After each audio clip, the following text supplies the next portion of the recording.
No one at Harborview Veterans Medical Center wanted to fight for the paralyzed Navy SEAL in room 412. The doctors called him impossible.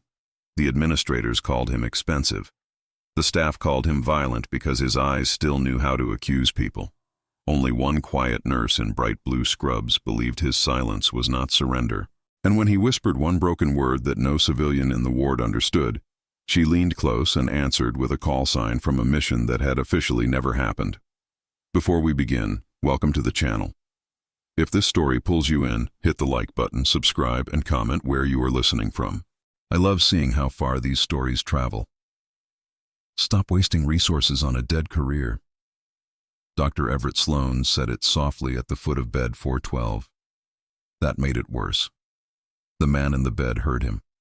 Everyone knew he heard him. Lieutenant Commander Caleb Rourke lay beneath a thin hospital blanket, still from the neck down, eyes fixed on the ceiling tiles. 6 months earlier, he had been a Navy SEAL team leader with shoulders like a doorframe and a record nobody in the hospital was cleared to read. Now he needed help turning his head, needed help swallowing, needed help being moved so his skin would not break down. To Sloan, that meant finished. To the board, that meant expensive. To most of the staff, that meant dangerous in a quiet way. To Rachel Callahan, it meant something was wrong. She stood beside the medication cart in bright, vivid blue scrubs that looked too loose on her lean body. Her light brown hair was twisted into a tired knot. Her gray-blue eyes stayed lowered because quiet nurses survived longer in wards ruled by proud doctors. But Rachel was not looking at the floor. She was watching Caleb Rourke's right eyelid. It moved. One blink. Pause. 2 blinks.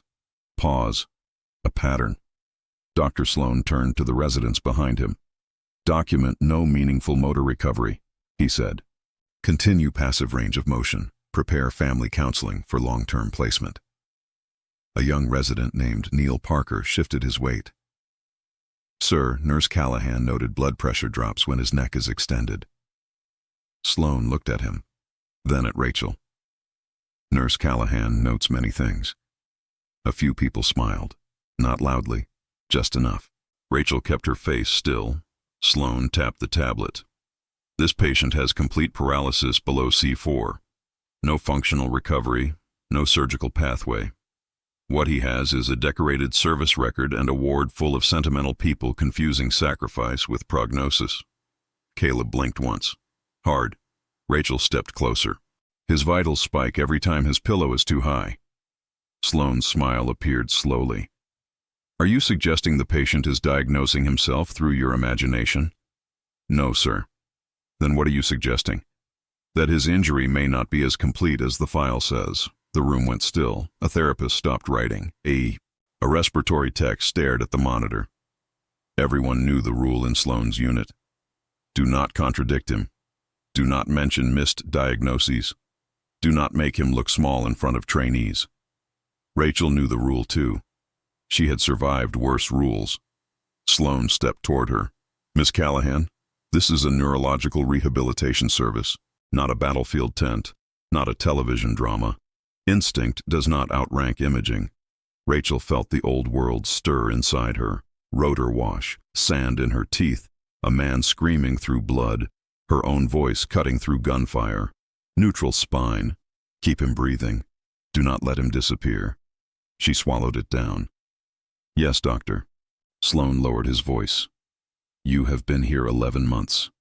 In that time you have questioned 2 medication plans, 3 transfers, and now my prognosis. I documented patient safety concerns. You documented arrogance. Rachel said nothing. Sloan looked around the room. This is what happens when nurses spend too much time on veteran wards. They start believing patriotism is a credential. Nobody laughed this time. Caleb's eyes moved to Rachel. Not pleading, commanding. Do something. Rachel forced herself to stay still. She was a nurse here. Only a nurse. No rank, no call sign, no aircraft overhead, no harness biting into her shoulders as she dropped into smoke to reach men nobody else could reach. Only Rachel Callahan, 35, quiet, useful, invisible. Sloan leaned over Caleb. Commander Rourke, denial is common after catastrophic injury. We will help you adjust. Caleb's lips moved. No sound came. Rachel saw it. The others did not. She moved closer. Commander, Sloan snapped, do not engage him. Caleb's eyes locked on hers. His lips moved again. Rachel bent lower. A rasp came out, one broken syllable. Harp.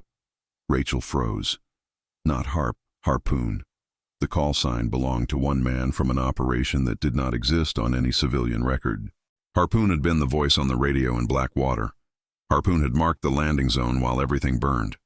Harpoon had shouted coordinates through static while Rachel dropped from a helicopter into a storm to reach a wounded SEAL team pinned between cliffs and tide. Gulf of Aden. 6 years ago. Classified recovery. No names. No paperwork anyone here could read. Caleb Rourke should not have known her face, but his eyes knew her. Sloan folded his arms. What did he say? Rachel did not answer. Caleb's eyes narrowed. He was fighting his body, fighting the silence. Rachel leaned close. Harpoon, she whispered. His eyes flooded. A tremor crossed his throat. Not enough to move his body, enough to prove he was still in there. Rachel straightened. Every face in the room had changed. Parker stared. The therapist looked from Caleb to Rachel. Sloan's eyes sharpened. What did you call him? His call sign. There is no call sign in this file. No. Then how do you know it? Rachel looked at Caleb. His eyes did not leave hers. Because you were there. Because you found us. Because you pulled us out. Rachel turned back to Sloan. He needs repeat imaging now. Absolutely not. Doctor, you will not manipulate this unit with military theater. Rachel's hands went still. The small tremor she wore around civilians disappeared. Her shoulders squared by 1 inch. The room noticed. Sloan did not. You are relieved from this patient, he said. Caleb blinked hard. Once. Twice. Again. Rachel read it. No. You cannot remove the only staff member he can communicate with, she said. I can remove a disruptive nurse. The monitor alarmed. Heart rate 48, blood pressure 86/50. Caleb's skin had gone pale under the beard shadow on his jaw. Rachel looked at the pillow. It had shifted during the exam. His chin was slightly extended. Too much. His pressure is dropping, she said. Sloan barely glanced over. Vagal response. His neck is extended. Rachel reached for the pillow. Sloan caught her wrist. Not hard, just enough. The room went cold. Rachel looked at his hand, then at his face. Every hidden part of her went silent. Distance, grip angle, exit path. No. This was a hospital. She eased her wrist free. Move your hand, doctor. The monitor screamed louder. Heart rate 39, oxygen 90. Parker stepped forward. Maybe we should reposition him. Sloan snapped. Stay where you are. Rachel moved anyway. She pulled the pillow down and supported Caleb's neck with both hands. Neutral alignment, she said. No extension. Heart rate 36. Caleb's eyes widened. He could not breathe right. Rachel's voice changed. Not louder. Deeper. Parker, call rapid response. Respiratory, get suction and airway cart. Lisa, page neurosurgery and say possible cervical cord compression with autonomic collapse. Nobody moved. Rachel looked up. Now. They moved. The command cracked through them before Sloan could stop it. Sloan's face darkened. You have no authority. I do if he is crashing. You are risking discipline. Put it in my file. The rapid response team arrived in a rush of rolling equipment. A critical care nurse named Denise took one look at the monitor. What happened? Acute bradycardia and hypotension after neck extension, Rachel said. Possible high cervical compression. Airway risk, atropine ready. Sloan cut in. Overreaction, chronic spinal cord injury. Rachel ignored him. He responds to neutral positioning. Cognition intact. Blink pattern confirmed. Denise looked at Caleb. Commander, blink once if you understand. 1 blink. Blink once if your neck hurts. 1 blink. The room went quiet. Denise looked back at Rachel. Okay, Rachel said. 0.5 milligram atropine IV. Prepare to repeat. Keep him flat. Sloan barked. I did not order medication. Denise looked at the monitor, then at Rachel, then at Sloan. With respect, doctor, he is symptomatic. Give it, Rachel said. Denise gave it. Heart rate climbed. 34, 38, 45. Caleb's eyes stayed on Rachel. She held his head like that was the only thing keeping him tethered to the world. A neurosurgery fellow arrived 7 minutes later, irritated and breathless. What is the emergency? Sloan stepped forward. Miscommunication. Rachel cut through him. High cervical injury patient with autonomic collapse triggered by neck extension. New pain response by blink confirmation. Prior imaging may have missed dynamic compression or evolving epidural hematoma. He needs MRI with strict neutral precautions. The fellow stared. Who are you? Sloan answered first. A nurse who is about to be suspended. The fellow looked at Caleb. Commander, blink once for yes, twice for no. Do you understand me? 1 blink. Neck pain? 1 blink. Worse with extension? 1 blink. The fellow turned to Sloan. Why was neurosurgery not called before? Sloan's voice cooled. No indication.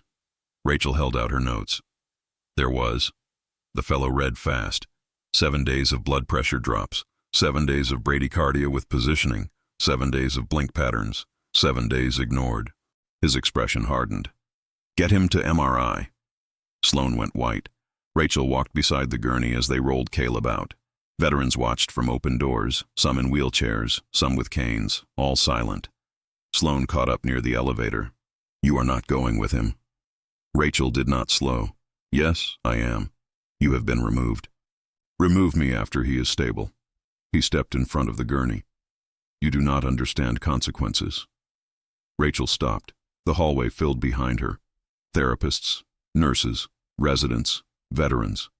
Caleb's eyes fixed on the ceiling. Rachel's voice dropped. I understand consequences better than you think. Sloan leaned closer. You know one call sign and suddenly you think you are part of something. Rachel's face went still. I was part of something. Parker's head snapped up. Denise stopped pushing the cart. Sloan narrowed his eyes. What did you say? Rachel looked past him to Caleb. His eyes were open, wet, furious, alive. She looked back at Sloan. I said move. For 1 second, nobody breathed. Then Sloan moved. The elevator doors opened. Rachel rolled inside with Caleb. As the doors closed, his lips moved. No sound. But she knew the word. Wraith. Her old call sign. The one she had buried with the dead. The elevator door shut. And for the first time in 6 years, Rachel Callahan felt the past rising from the grave. The MRI suite was cold, blue, and too clean for memories. Rachel stood beside Caleb's stretcher with one hand near his shoulder and her eyes on the curve of his neck. The neurosurgery fellow, Dr. Amira Desai, studied the monitor while the tech prepared the scanner. Doctor.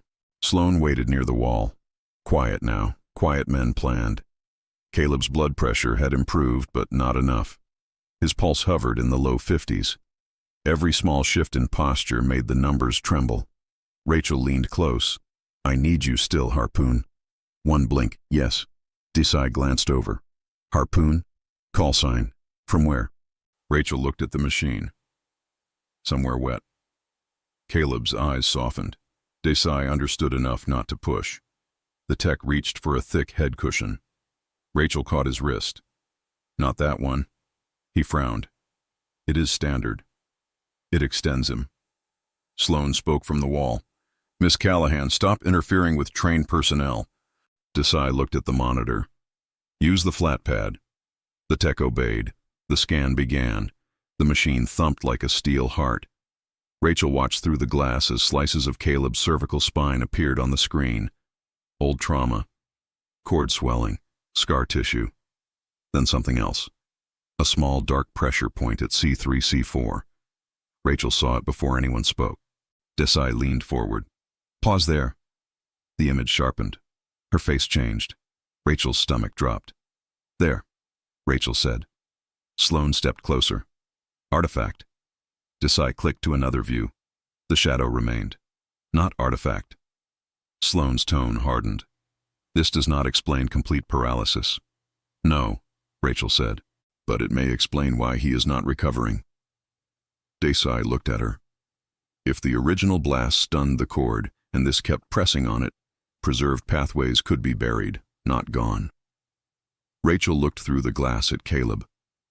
His body lay trapped inside the machine. His eyes were closed because he had to keep them closed.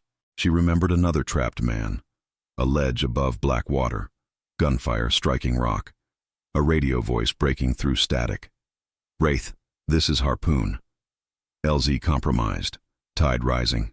Move fast. She had moved fast. She had jumped into water so cold it stole thought. She had climbed slick rock with a rescue pack on her back and a sidearm under her harness. Caleb Rourke had kept the radio alive with 2 broken ribs and a blood-slick hand. He called her Wraith because she came out of the storm like a ghost. She saved him once. Then the war took her somewhere else. Then Eli Mason died. Then Rachel stopped answering to call signs. Desai called the attending neurosurgeon. Dr. Leonard Kim arrived 20 minutes later, silver-haired, compact, and tired in the way good surgeons were tired. He reviewed the images in silence. He stopped on the same frame. Who called this? Desai said. Nurse Callahan identified the pattern. Kim looked at Rachel. You got all this from vitals and blinking? Yes. Military? Former Air Force medical? Flight nurse? No. His eyes narrowed. PJ? The room changed. Sloane looked at Rachel. Desai looked again. Rachel said nothing. Kim nodded as if silence was enough. Thought so. Sloane cut in. Dr. Kim, we cannot base surgery on military mystique. Kim kept his eyes on the image. I am basing it on compression. The lesion is small. The cord is angry. He is 6 months out, and may have been mishandled for 7 days. That landed hard. Rachel watched Sloane calculate. Liability, reputation, control. Not Caleb. Never Caleb. Kim turned to the stretcher. Commander Rourke, surgery is risky. No miracle promised. But if this is compression, removing it may give you a chance. Caleb blinked once before Kim finished. Yes. Sloane said, he cannot consent with blinking. Rachel leaned over Caleb. Commander, blink once for yes, twice for no. Is your name Caleb Rourke? 1 blink. Are you at Harborview Veterans Medical Center? 1 blink. Is Dr. Sloane making you angry? A pause, then 1 slow blink. Someone behind them coughed to hide a laugh. Sloane flushed. Rachel continued. Do you understand surgery could make you worse? 1 blink. Do you understand doing nothing could leave you as you are? 1 blink. Do you want Dr. Kim to evaluate you for decompression? 1 blink. Kim nodded. That is consent enough for ethics and legal.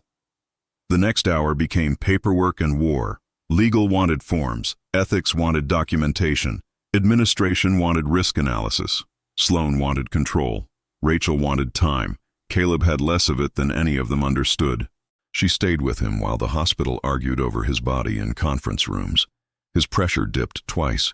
Each time Rachel corrected his neck and talked him through it. Breathe with the machine. 1 blink. Do not go back to the ledge. Just remember the part where you stayed awake because I told you to. His eyes shone. You were mouthier back then. 1 blink. Yes, you were. His mouth twitched. Almost. Not movement enough for anyone else. Rachel noticed. Sloane appeared alone in the doorway. That was never good. Miss Callahan. Doctor. I spoke with administration. You are suspended pending review. Caleb's eyes flared. Rachel kept her hand near his shoulder. Effective when? Immediately. I am monitoring an unstable patient. Another nurse can sit with him. He trusts me. He does not need trust. He needs care. Rachel turned. That sentence is how he got this far without anyone hearing him. Sloane stepped closer. You are not a hero. No. You are a nurse with boundary issues and unresolved trauma. There it was. The favorite weapon of men who feared competent women. Call conviction instability. Call memory trauma. Call experience baggage. Anything except admit she saw what they missed. Sloan continued. I checked your file. Gaps in employment. Incomplete military history. You are hiding something. Rachel said, everyone here is hiding something. Not like you. Caleb blinked hard. Rachel put 2 fingers lightly on the sheet beside his hand. Easy. Sloan watched the gesture. How do you know him? From before. Before what? Before he was your inconvenience.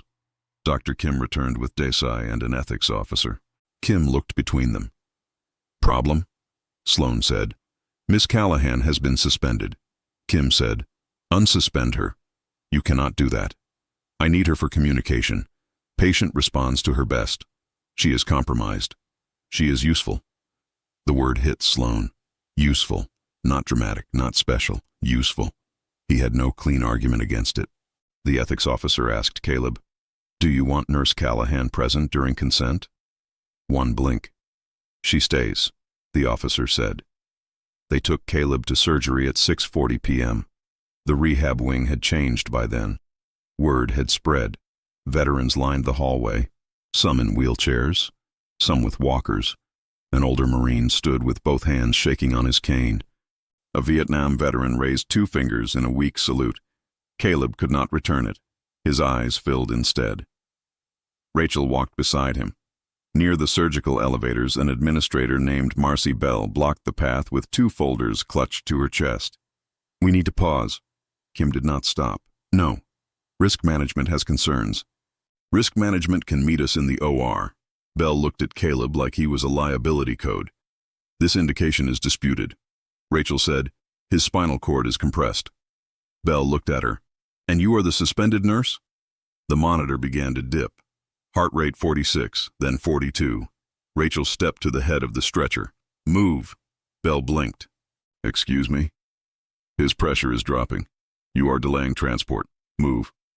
Sloan said, this is exactly the behavior I warned about. Heart rate 38.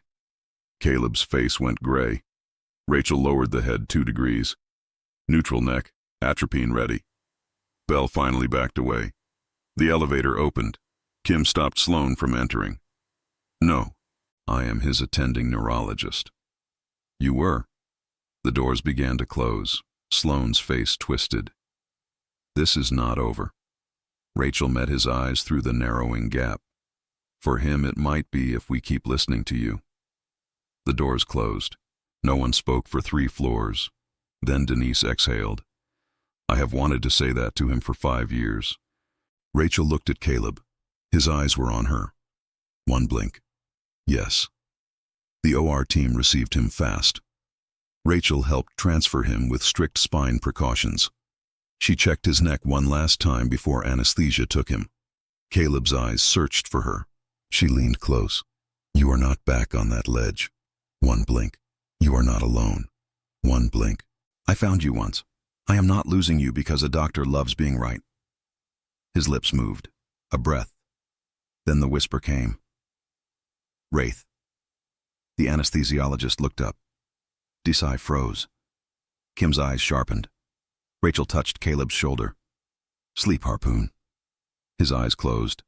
Rachel stepped back. Kim looked at her over his mask. Wraith? That name stays in this room. He nodded. Rachel left before anyone could ask more. Outside, the hallway felt too bright. Her hands finally started to shake. She pressed them against the wall. 4 counts in, 4 hold, 4 out, again. She had not heard that call sign in 6 years. Not from a living mouth. Not since Eli Mason died with one hand trapped in hers. Wraith, he had whispered in the aircraft before the monitors went flat. Tell them I was not scared. She had lied to him. You were never scared, she had said. He smiled because they both knew fear lived in brave people too. That was what made bravery matter. Rachel pushed away from the wall. Sloan and Bell waited near the nurses' station with 2 security guards. Bell opened a folder. Rachel Callahan, pending investigation into unauthorized decision-making, insubordination, and possible falsification of professional history. Your employment is suspended effective immediately. Rachel looked toward the OR doors. My patient is in surgery. "He is not your patient anymore," Sloan said. The OR intercom sounded. "Need 2 units O, negative to OR4. Now."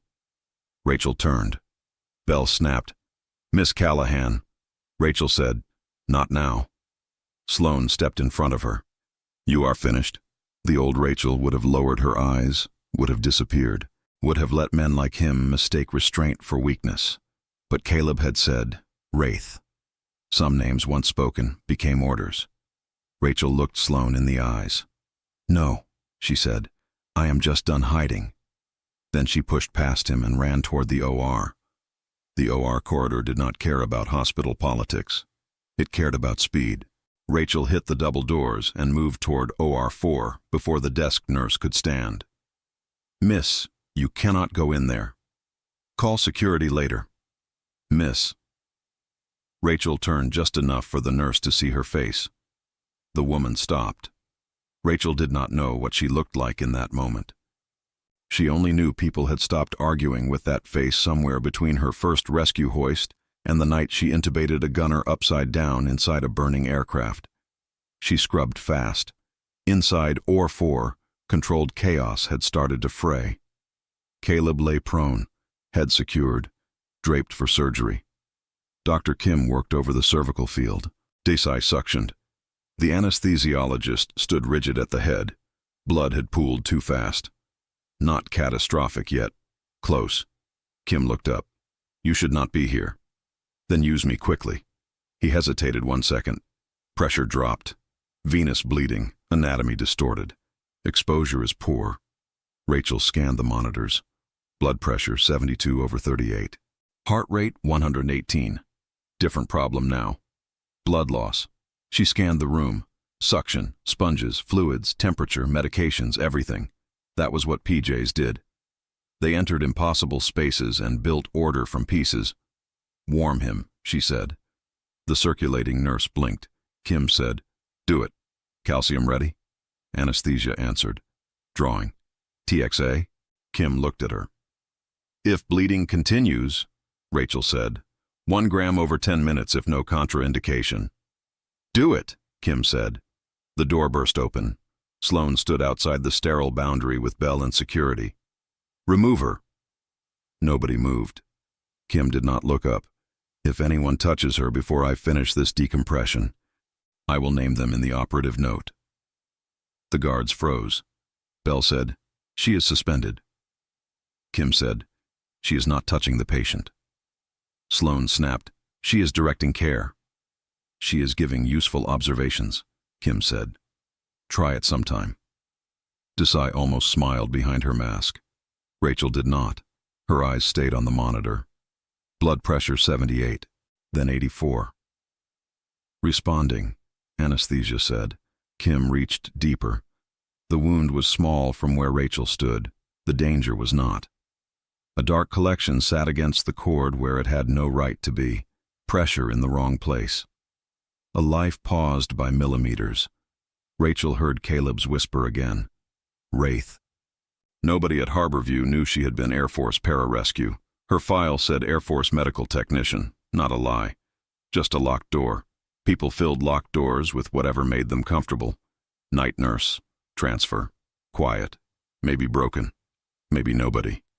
Nobody guessed parachutes, black water, cliff extractions, blood under aircraft lights. Tactical medicine in places where hospitals were rumors. Nobody guessed she had once been lowered by hoist into a canyon while rounds struck the rocks around her. Nobody guessed she had been awarded medals she never displayed. Nobody guessed Eli Mason's death had made her walk away from the uniform and into the VA system, where she could save veterans one at a time and pretend that was smaller. Kim said, "There." The collection released, not dramatically, just dark blood under suction. The pressure came off. Everyone felt it. Blood pressure, 96/58. Heart rate, 94. Anesthesia exhaled. "Better," Desai whispered. "Cord is pulsing." Rachel closed her eyes for half a second. Not a miracle. Never a miracle. A chance. Kim finished an hour later. "Decompression complete," he said. "We will not know function until he wakes." Rachel stripped off gown and gloves and stepped into the corridor. Security straightened. Belle lifted her folder. Rachel Callahan, come with us. Rachel wiped her hands. Where is he going? ICU, Kim said behind her. I will give handoff. Sloan laughed. You will give nothing. You interfered for the last time. Rachel turned. The corridor had filled. Nurses, residents, transport staff, Desai, Kim, Belle, security, everyone watching. Sloan wanted public punishment. He had done it to nurses for years. He had chosen the wrong one. Rachel's voice stayed calm. Dr. Sloan, you missed a compressive lesion. You are not qualified to make that statement. Dr. Kim found it. After you biased the team. You ignored 7 days of documented autonomic instability. You are suspended. You tried to remove the only person the patient trusted. You are unstable. Rachel stepped closer. Careful, Belle said. That sounded like a threat. Rachel did not look away from Sloan. No, it was a warning to stop lying in front of witnesses. The corridor went silent. Kim said, Administration should explain why a nurse was suspended after identifying a surgical emergency. Desai added, her notes were accurate. Parker appeared at the end of the hall. I reviewed them too. She flagged the pattern days ago. Sloan turned. Parker swallowed. You dismissed them. Sloan's face drained of color. Before he could answer, a new voice came from behind them. What is happening here? A man in a dark suit stood near the OR entrance with a visitor badge clipped to his lapel. Early 50s, broad shoulders, close-cropped gray hair. Beside him stood a Navy captain in dress uniform and a woman carrying a legal folder. Rachel knew the posture. Military. Operational. The captain's eyes landed on her. Are you Nurse Callahan? Yes. I am Captain Daniel Mercer, Naval Special Warfare Liaison. This is Commander Rourke's medical power of attorney representative, Helen Ward. We were notified of emergency surgery. Sloan recovered first. Captain, I am Dr. Everett Sloan. There has been a disruption by this nurse.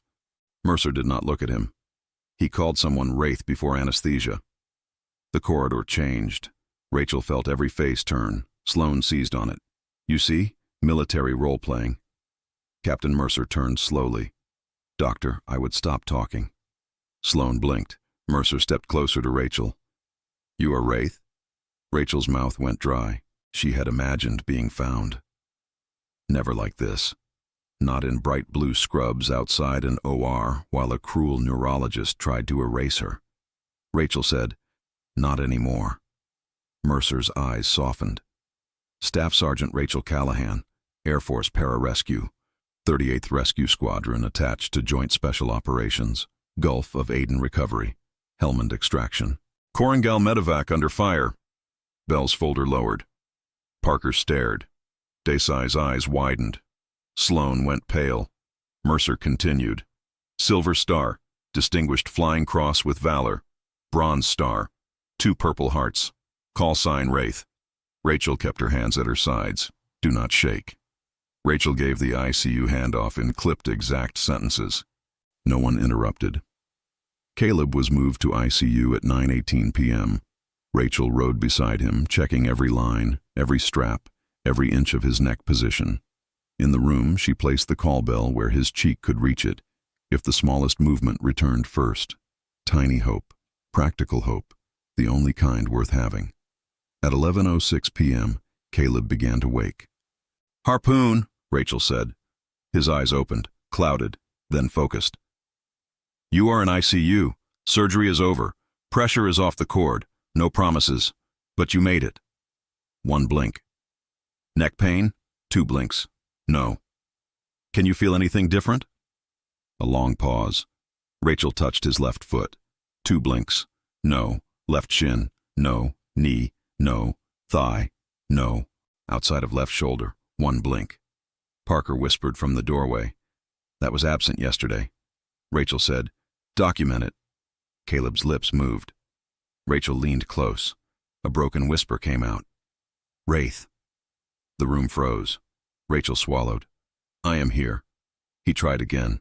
Found me. Yes, she whispered. I found you. At midnight. Sloan returned to the ICU doors. How's the patient? Better than you expected. I want to review his chart. No. Before he could answer, Thomas Greer from Hospital Operations stepped into the hall with Captain Mercer beside him. Tonight, Dr. Sloan, you are relieved from Commander Rourke's case pending review. Sloan stared. This is my unit. Not tonight, Greer said. Inside the room, a soft movement alarm sounded. Through the glass, Caleb's eyes were open and fixed on Sloan. His jaw worked. Rachel stepped inside. What? Caleb forced the words through a throat that had almost forgotten speech. Not dead. The room stopped breathing. He swallowed and tried again. Not yours. Rachel looked back at Sloan. He said he is not dead, she said. And he is not yours. No one defended Sloan after that. He walked away under the eyes of every person he had ever made feel small. When the ward finally quieted, Captain Mercer approached with a phone in his hand. Air Force Special Warfare is sending Colonel Adrian Vale, he said. Rachel's stomach dropped. Vale had been her final commanding officer, the man who signed her separation papers, the man who found her outside the morgue after Eli Mason died and said, You can leave the uniform, Callahan. Do not confuse leaving with healing. Mercer watched her face. He asked for you by name. Rachel looked through the glass at Caleb, alive because one call sign had dragged her past into the light. The first battle was over. The harder one had just begun. Colonel Adrian Vale arrived at Harborview Veterans Medical Center at 0640 the next morning. He did not arrive with sirens. He did not arrive with a convoy. He came through the front entrance in a plain dark coat, carrying one leather folder and wearing the tired face of a man who had spent his life delivering bad news without blinking. Rachel saw him before he saw her. She stood behind the nurse's station with Caleb Rourke's chart open in front of her. Pretending to read lab values she already knew by heart. Vale still moved like command. Not loud, not hurried. People simply got out of his way before they understood why. He was 52 now, maybe 53. Silver had taken most of his hair. A thin scar ran from his left cheekbone to his ear. His shoulders still filled the coat like armor. Captain Mercer walked beside him. Dr. Everett Sloan followed 3 steps behind them, pale and stiff, trying to look offended instead of afraid. Rachel closed the chart. Vale stopped in front of her. For 3 seconds, neither of them spoke. Then he said, Callahan. Her old name hit the ward like a dropped instrument. Half the staff turned. Rachel kept her voice level. Colonel? Vale's eyes moved over her bright blue scrubs, her ID badge, the cheap pen clipped to her pocket, the tired shoes on her feet. You look different. So do you. Not enough, according to my physical therapist. A nervous laugh escaped from one of the interns. Vale did not look away from Rachel. You saved him. I bought time. That is usually what saving is. Sloan stepped forward. With respect, Colonel, Nurse Callahan acted outside normal chain of command. Vale turned his head slowly. With respect, Doctor, if normal chain of command had worked, I would not be standing here. Sloan's mouth closed. Mercer hid the smallest smile. Rachel did not. She had forgotten how Vale could silence a room without raising his voice. It was not volume. It was gravity. Vale opened the leather folder and placed a photograph on the counter. It showed Caleb Rourke, 7 years younger, standing on a desert airstrip beside a tilted rescue helicopter. Blood marked his sleeve. Dust covered his face. His grin was wild. Beside him stood Rachel in tan combat gear, helmet under one arm, medical pack on her back, gray-blue eyes narrowed against the sun. Her hair had been tucked under a cap. Her expression had been harder then, less tired, more certain. A young airman stood between them, smiling so wide it hurt to look at him. Eli Mason. Rachel's throat tightened before she could stop it. Sloan looked at the photograph. His face changed. What is this? He asked. Vale kept his hand on the folder. Operation Nightglass. Mercer straightened. That file is classified. It was, Vale said. Parts have been cleared for medical relevance. Rachel stared at him. Why? Because Lieutenant Commander Rourke's present condition is tied to that mission. The fluorescent lights seemed to hum louder. Rachel heard the monitor in room 412. Beep, beep, beep, alive. Vale lowered his voice. Rourke was exposed to a blast compound during extraction. Rare neurotoxic residue, low dose, delayed effects. His team suspected it caused intermittent vascular inflammation.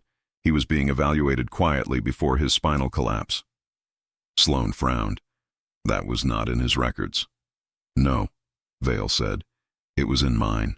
Rachel looked toward Caleb's room. You knew he was at risk. We knew there was a risk.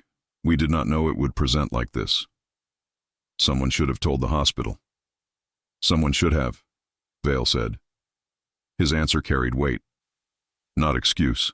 Admission. Rachel picked up the photo. Eli's smile burned through her. What are you not saying? Vale's jaw tightened. The compound was used again 2 weeks ago. Mercer turned sharply. Where? Off the coast of Virginia. Interdiction operation. 2 seals exposed, 1 recovered. 1 developed transient paralysis that reversed after decompression and targeted anti-inflammatory treatment. Rachel's pulse began to climb. Caleb's not isolated. No. Sloan folded his arms. Even if this is true, it does not change the fact that Rourke has a compressive lesion. He needs neurosurgery, not battlefield mythology. Rachel turned on him. He needs both. Sloan's eyes flashed. You are still a nurse. Vale looked at Sloan. She was a pararescue jumper, senior enlisted medical operator, combat rescue specialist. She treated blast trauma, spinal compromise, airway failure, crush injury, drowning, and hemorrhage under conditions your residency never imagined. Sloan flushed. That does not give her surgical privileges. No, Rachel said. It gives me pattern recognition. Sloan laughed once. You recognized a nickname. I recognized his eyes. The room went quiet again. Rachel held Sloan's stare. I recognized a man trapped inside a body everyone else had already buried. A young nurse near the medication cart wiped her eyes. Sloan saw it and hated Rachel more for it. Vale leaned close to Rachel. Rourke asked for you when he woke again. Rachel looked at Caleb's door. How much can he move? Fingers on the right hand, Mercer said. Barely, but he tracks. He understands. He tries to speak. Rachel grabbed the chart. Then we move now. Sloan stepped into her path. You are not making decisions in my neurological unit. Rachel stopped 1 inch from him. For 6 months, she had bent around people like him. For 6 months, she had swallowed insults, clipped her badge straight, lowered her eyes, and reminded herself that quiet was safer. Caleb had changed that. Or maybe he had simply returned what she had tried to bury. Your neurological unit left him paralyzed for 3 days while you argued about liability. Sloan's face hardened. I can have you suspended. You can try. Vale closed the folder. And while you are trying, I will call the VA regional director, the Air Force Surgeon General's liaison, and every oversight attorney whose number I have. Mercer stepped beside Vale. And I will document that a consulting neurologist obstructed urgent evaluation after receiving new military medical evidence. Sloan looked from one to the other. For the first time since Rachel had met him, he had no audience on his side. He backed away. This will be reviewed. Everything will be reviewed, Mercer said. Rachel moved past him. Room 412 smelled different now. Not because anything had changed in the air, but because hope had entered it, and hope always made fear sharper. Caleb's eyes found Rachel as she came in. Vale followed her. Mercer stayed near the door. Sloan remained outside the glass, watching like a man seeing his authority leak away. Rachel leaned over Caleb. Morning, Harpoon. His lips trembled. Pave. Vale's head lifted. Rachel froze. Pave. Her call sign. Not official. Not written down. Eli had given it to her after she climbed into a burning wreck because the aircraft beacon had failed, and someone said only a paving stone would be stubborn enough to walk into fire twice. Pave. Caleb remembered. Rachel swallowed. Still with me? His eyes blinked once. Yes. I need you to listen.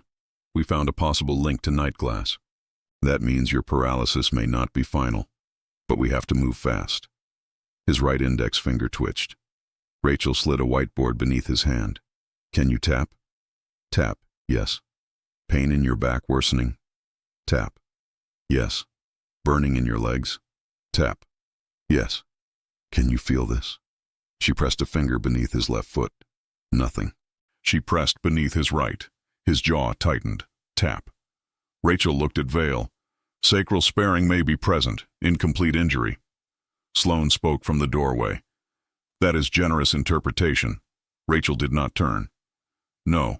It is the first thing you should have checked before deciding his life was over. Caleb's eyes shifted toward Sloane. Rage burned there. Not wild. Focused. Rachel saw it and understood. He had not only been trapped inside his body, he had been trapped inside everyone else's conclusion. Mercer entered with a tablet. OR says neurosurgery can take him in 2 hours if anesthesia clears him. Too slow, Rachel said. Sloane snapped. You do not dictate surgical schedules. Rachel looked at the monitor. Heart rate 118. Blood pressure dropping again. Skin cool. Sweat at the hairline. Caleb's pupils stayed sharp, but his body was beginning to fail. Neurogenic shock is worsening, she said. Mercer saw the numbers. Pressure is 84/48. Rachel moved. Get fluids ready. Keep MAP above 85. Page anesthesia stat. Tell neurosurgery he is declining. A nurse hesitated. Sloane barked, do not take orders from her. Vale stepped into the doorway. Take the orders. The nurse moved. The room became motion. Rachel adjusted Caleb's positioning, checked his airway, watched his breathing, monitored his pressure. No wasted movement. No panic. The tremor everyone had seen in her hands on quiet shifts was gone. Her fingers were steady enough to thread a needle in a moving aircraft. Caleb's lips moved. Rachel leaned down. Say it again. Eli. Her chest split open. Vale closed his eyes for half a second. Rachel forced herself to breathe. He is not here, she said softly. Caleb's eyes filled. I know. The words were barely air, but they landed like a confession. Rachel looked at Vale. What did he tell you? Vale did not answer. Rachel knew before he spoke. Caleb was with Eli when he died. The room narrowed. Monitor sounds faded. The white walls tilted. For 6 years, Rachel had carried the last image she saw of Eli Mason. A medevac bay, blood on her gloves, his hand slipping from hers as another casualty screamed behind her. She had believed she left him alone. Caleb's eyes held hers. No, he forced out. Rachel bent closer. No what? His right finger dragged across the whiteboard. Not letters, just a line. Then another. He could not write. Not yet. Frustration twisted his face. Rachel caught his hand. Do not fight the board. Save your energy. Eli said. His blood pressure dipped. Mercer swore under his breath. Rachel snapped back into command. He is crashing. Where is anesthesia? 4 minutes, a nurse said. We do not have 4. Sloane stepped in. Move aside. Rachel turned. He held a medication syringe. What is that? She asked. Sedation. For what indication? He is agitated. Rachel's voice dropped. He is hypotensive and neurologically compromised. You sedate him now without airway control and he may never wake up. Sloane's face flushed. I am the physician, and I am the person stopping you from killing him. The sentence hit the room like a slap. Sloane's hand froze. Vale moved so fast Rachel almost did not see it. One moment he was near the wall. The next he had Sloane's wrist secured, not violently, but completely. Set it down, Vale said. Sloane stared at him. You cannot touch me. I just did. Mercer took the syringe and read the label. His face went pale. This dose is high. Rachel looked at Sloane. Why? Sloane said nothing. Caleb's heart rate spiked. His eyes locked on the syringe. Fear, not of paralysis. Recognition. Rachel leaned over him. Did he give you this before? Tap. Yes. Every person in the room stopped. Rachel felt cold move through her. When? Caleb tried to speak. His lips formed one word. Night. Mercer's expression changed. Medication logs show no nighttime sedation yesterday. Rachel looked at Sloan. Sloan stepped back. This is absurd. Vale released his wrist. Captain, secure his access until pharmacy audits every controlled medication administered to Rourke. Mercer nodded. Sloan, you are relieved from this case pending review. Sloan's mask finally cracked. You have no idea what you are doing. If this patient dies, it is on all of you. Rachel turned back to Caleb. No, she said. If he dies, it will not be because no one tried. Anesthesia arrived, then neurosurgery, then transport. The hallway filled with motion. As they rolled Caleb toward the elevator, his right hand caught Rachel's sleeve. Weak, barely there, but holding. She walked beside him. I am not leaving, she said. His eyes closed once. Trust. The elevator doors opened. Rachel stepped in with the team. Sloan stood at the end of the hallway, isolated, stripped of his case, his power, and the illusion that nobody would question him. Vale remained outside the elevator. Before the doors closed, he looked at Rachel. Bring him back, Pave. Rachel nodded once. The doors shut. And for the first time in 6 years, she did not flinch at her old name.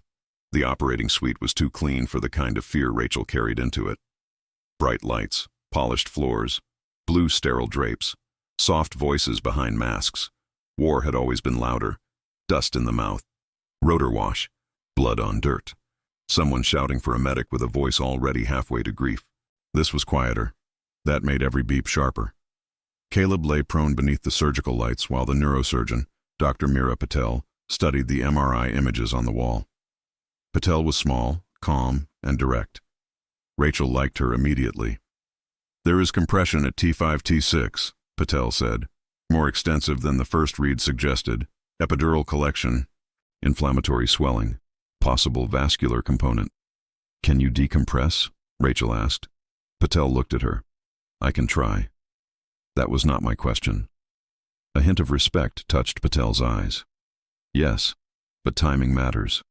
If the cord has been under pressure this long, recovery is uncertain. Uncertain is not dead. No, Patel said. It is not. Anesthesia called out the pressure. MAP 78. Rachel moved closer. Need 85 or better for spinal perfusion. Patel glanced at the anesthesiologist. She is right. The anesthesiologist adjusted medication. Rachel stayed near Caleb's head, where she could see the part of his face not covered by tape and tubes. He looked younger, unconscious. The anger was gone. So was the command presence. Just a man on a table. Body open to strangers. Life balanced on hands and timing. Rachel whispered, You do not get to quit now, Harpoon. No answer. But the monitor steadied. Outside the OR, Harborview began to unravel. Captain Mercer ordered an audit of Sloan's medication access. Pharmacy pulled controlled substance records. Security reviewed hallway footage. By 09 p.m., they found the first missing vial. By 09:30, they found 4. By 09:45, they found video of Sloan entering Caleb's room at 0217 with no nurse present, no order placed, and no chart entry afterward. At 1000, Mercer called VA police. Sloan did not wait for them. He vanished from the neurology wing.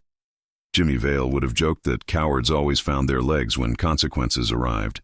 Rachel was not there to hear it. She was in the operating room, watching Caleb bleed. Pressure dropping, anesthesia said. Patel's hands did not slow. Suction. Blood darkened the field. Rachel saw the pattern before anyone named it. That is not just venous oozing. Patel looked closer. Small arterial bleeder.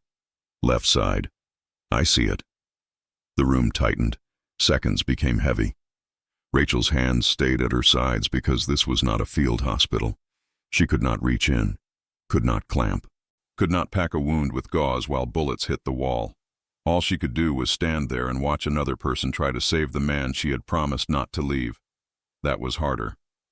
Pressure 68, anesthesia said. Rachel stepped to the head of the bed. Caleb, listen to me. Patel worked. Suction hissed. The monitor screamed. Harpoon, you held a beachhead with a broken shoulder and 2 magazines. You dragged Eli Mason 20 yards while rounds were walking toward you. You do not fade on a clean table with lights over your head. Anesthesia looked at her, startled. Rachel kept going. Eli told me you were too stubborn to die pretty. Prove him right. The heart rhythm stuttered, then held. Patel found the bleeder. Got it. The room exhaled. Rachel did not. Not yet. The surgery lasted 3 hours and 42 minutes. Patel removed the compressive collection, relieved pressure around the cord, and took samples for toxicology and pathology. She found signs of inflammation that did not match ordinary post-traumatic swelling. Rachel watched every step. When it was over, Patel pulled off her gloves and looked at her. He has a chance. Rachel's eyes burned. How much of one? I do not sell miracles. I am not buying one. Patel nodded. Then I will say this. His cord was compressed, not destroyed. There were preserved pathways. He may regain sensation. Movement is possible. Walking is unknown. Possible. Rachel held on to that word. Possible had weight. Possible could keep a man alive through rehab. Possible could turn a room from a grave into a battlefield. Caleb was transferred to ICU. Rachel walked beside him again. The ward had changed while she was gone. VA police stood near the elevators. Mercer's face was grim. Vale waited outside ICU with 2 officers and a hospital administrator Rachel had never seen. Sloan? She asked. Gone, Mercer said. Rachel stopped. What do you mean, gone? Left the hospital before VA police arrived. His phone is off. His car is missing. Vale's jaw flexed. We are treating him as a flight risk. Rachel looked through the ICU glass at Caleb. He was drugging him. Mercer nodded once. It appears so. Why? The administrator cleared her throat. We should not speculate. Rachel turned to her. The woman took 1 step back. Rachel did not raise her voice. Speculate. Mercer answered instead. Sloan was principal investigator for a private neurorehabilitation trial. Experimental implant-assisted therapy. High funding. High publicity. He needed candidates with complete paralysis and strong military profiles. Rachel felt the room go cold. You think he wanted Caleb hopeless. We think he needed him classified as permanently complete. Vale's voice was low. A decorated Navy SEAL in his trial would bring money. Rachel looked at Caleb's unconscious face. Sloan had not seen a man. He had seen a grant. A headline. A body useful only if it stayed broken. Rage rose so clean it frightened her. For years, anger had come tangled with grief. This was different. This was pure. Mercer watched her. Rachel. I am fine. Vale said. No, you are focused. She looked at him. He knew the difference. He had taught it to her. A nurse opened the ICU door. Room is ready. 1 visitor only until he stabilizes. Mercer nodded toward Rachel. Go. She entered. Caleb lay surrounded by machines, but the stillness felt different now. Not abandoned, protected. Rachel sat beside him. For the first time since Vale arrived, there was quiet. No Sloan, no audience, no orders, just Caleb breathing through the aftermath. Rachel reached into her pocket and took out the old photograph Vale had left on the counter. She had not meant to keep it. Somehow it had ended up in her hand. She looked at Eli's grin. You always did know how to haunt a room, she whispered. Caleb's right finger moved. Rachel leaned forward. Caleb? His eyelids fluttered, not open, but movement. She placed her fingers against his hand. Can you hear me? Tap. Barely. Yes. Her heart stumbled. The surgery is done. The cord was compressed, not destroyed. You have a chance. Tap. Yes. His lips moved around the tube. No sound. Do not talk. Save it. His finger dragged once against her palm. Again. Again. Rachel understood he was trying to spell. She grabbed a letterboard. Slow. His finger moved. E-L-I. Rachel closed her eyes. Eli. Tap. Yes. He spelled again, slower. T-O-L-D-M-E. Rachel's breath caught. Told me. Tap. He rested. Sweat formed at his temple. Enough, Rachel said. Later. His finger pressed harder. No, she swallowed. Okay, slow, he spelled with brutal effort. Tellpave. Rachel froze. Telpave. Her eyes blurred. Telpave what? Caleb's finger shook. Notherfault. Not her fault. The room fell away. Rachel covered her mouth with one hand. For 6 years, she had replayed Eli Mason's death like a punishment. The wrong angle, the delayed extraction, the blood loss she could not stop, the other casualty screaming, her hands full of one life while another slipped away. She had never known Eli had spoken after she left him with Caleb, never known he had left a message. Not her fault. Caleb's eyes opened. They were wet. Rachel leaned close. I did not know. His finger tapped once. Yes. I should have stayed. His finger moved hard. No. The tube kept him silent, but his eyes said what his body could not. No. Rachel lowered her forehead to the bed rail. The sob that escaped her was small and broken. She hated it, then stopped hating it. Caleb's finger rested against her hand. For a long time, neither of them moved. Outside the ICU, the hunt for Sloan widened. Security found his office half-emptied, files missing, a laptop gone. A nurse reported seeing him near the rehab research wing 30 minutes before he disappeared. At 15:20, VA police discovered Caleb Rourke's signed consent form for Sloan's experimental trial. The signature was dated the night before Rachel called him Harpoon. Caleb had been unable to move his hands then, unable to speak clearly. The signature was forged. Mercer carried the document to ICU. Rachel read it once, then again. Her voice went flat. He was going to enroll him without consent. Mercer nodded. The ethics board had not approved emergency enrollment. Vale looked through the glass. Sloan needed the patient transferred to his research facility by Monday.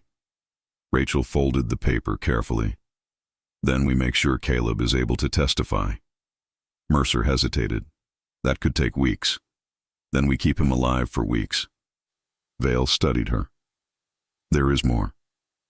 Rachel looked up. Sloan's research sponsor is Blackridge Neurosystems. Mercer's face darkened. Defense contractor? Medical Technology Division. They have military rehabilitation contracts. Rachel knew the name. Everyone in combat rescue medicine knew Blackridge. They made battlefield monitoring systems, neural mobility prototypes, adaptive exoskeletons, some useful, some dangerous, all expensive. Vale continued. Night glass exposure victims were valuable to them. Rachel understood. Rare neuroinflammatory spinal presentations, decorated operators, public sympathy, government funding. Caleb was not only a patient to Sloan, he was a key to a vault. A phone rang at the nurses' station outside ICU. A moment later, a security officer entered. Colonel Vale. We found Dr. Sloan. Rachel stood. Where? The officer swallowed. Parking garage, level 3. He is with Lieutenant Commander Rourke's wife. Rachel's blood stopped. Caleb's eyes snapped open. His monitor spiked. Mercer moved. Caleb, stay calm. Rachel was already at the door. Vale caught her arm. Rachel, let go. He may be armed. Then hurry. They ran. VA police moved with them. The parking garage smelled of exhaust, concrete dust, and rain blown in from the open sides. Level 3 was half empty. A black sedan idled near the ramp.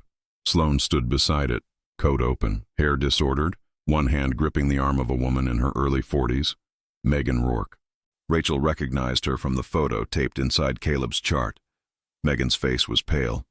Sloan held a small syringe near her neck. Not pressed. Close enough. VA police spread out. Dr. Sloan? Mercer called. Let her go. Sloan laughed. It was not the controlled laugh from the ward. It was thin and cracked. You have no idea what you ruined. Rachel stepped forward. Vale hissed, Do not. She kept moving. Sloan saw her. His eyes lit with hate. This is your fault. Rachel stopped 15 feet away. No, this is your choice. Megan trembled. Please. Rachel's voice softened. Megan, look at me. Megan's eyes shifted. Caleb is alive. Surgery worked. He has a chance. Megan's face broke. Sloane yanked her back. Do not listen to her. She is a traumatized rescue medic playing hero. Rachel kept her hands visible. You forged consent. You sedated him. You tried to keep him paralyzed enough for your trial. They were going to change spinal medicine. They? Sloane's mouth tightened. Rachel saw the mistake. They promised you funding. Sloane's eyes flicked. There. Fear, not of police, of whoever paid him. Blackridge? Rachel asked. Sloane's grip tightened on Megan. You do not understand what people like that can do. Vale stepped into view. I do. Sloane looked at him. Vale's face was stone. And right now they are letting you take the fall alone. Sloane's breathing changed. Rachel saw the angle of his wrist, saw the syringe, saw Megan's knees shaking, saw the sedan door open behind them. A man sat in the driver's seat. Not hospital security, not VA police. Black jacket, gloved hands, watching. Rachel's brain snapped into old rhythm. Assess, analyze, act. Sloane, she said, louder now. Who is in the car? The driver moved. Vale saw him too late. The sedan lurched backward. Sloane panicked. The syringe dipped toward Megan's neck. Rachel moved. Not like a nurse. Not like a woman afraid of being judged. Like someone who had crossed open ground under fire because a wounded man was still breathing. She closed the distance in 3 steps, slammed Sloane's wrist away from Megan's neck, hooked his elbow, turned her hip, and drove him into the concrete without striking his head. The syringe skittered across the floor. Megan fell into Vale's arms. The sedan sped toward the ramp. VA police shouted. One officer fired at a tire. The car fishtailed, slammed into a concrete pillar, and stopped smoking. The driver tried to run. Mercer tackled him against a parked truck. Sloane screamed beneath Rachel. My hand! You broke my hand! Rachel pinned his wrist. You tried to steal a man's body while he was trapped inside it, he gasped. You think your hand matters? Vale stepped beside her. Rachel. She breathed once, then released pressure, controlled herself, and let VA police cuff him. Megan stood shaking near the wall. Rachel walked to her. Are you hurt? Megan shook her head. He said Caleb was being moved, said he needed my signature. I thought. Her voice broke. Rachel held her shoulders. You did nothing wrong. Megan looked into her eyes. Can he hear me? Yes. Can I see him? Rachel nodded. He has been waiting. At 2100, Caleb was awake enough for extubation. Megan sat beside him, holding his right hand. Rachel stood near the foot of the bed with Patel, Mercer, and Vale. The respiratory therapist removed the tube. Caleb coughed hard. Megan cried. Rachel watched his oxygen numbers. Stable. His voice came out shredded. Meg. Megan bent over him. I'm here. His eyes closed. One tear slid into his hair. Then he looked past her to Rachel. Pave. Rachel stepped closer. You sound terrible. His cracked lips tried to smile. You look worse. Megan laughed through tears. Vale looked away. Rachel almost smiled. Caleb swallowed. Eli. I know, Rachel said. He told me. Caleb's eyes held hers. Had to tell you. You did. Not your fault. Rachel's throat tightened. I am trying to believe that. Caleb's right fingers curled. Then his left hand moved. Barely. A twitch, small as a breath. But everyone saw it. Megan covered her mouth. Patel moved to the bedside. Do that again. Caleb's face tightened. His left index finger moved once. Rachel felt the room change. Hope became visible. Patel nodded. That is new. Caleb looked at Sloane's empty place through the glass, as if he could see all the people who had decided what his body would never do. Then he looked back at Rachel. Not dead. Rachel took his hand. No, she said. Not even close. 3 weeks later, Caleb Rourke stood for 10 seconds between parallel bars. His knees shook. Megan covered her mouth. Rachel waited at the end in bright blue scrubs. I stood, he whispered. You stood, Rachel said. Sloane's arrest broke open everything. Investigators found forged consent forms, missing sedation records, and payments from Blackridge Neurosystems. Caleb was the first who could still speak the truth through a call sign. Sloan lost his license. Blackridge lost federal contracts. Harborview changed policy across the VA region. Every veteran with catastrophic paralysis now received a second neurological review before prognosis became final. The nurses called it Harpoon Review.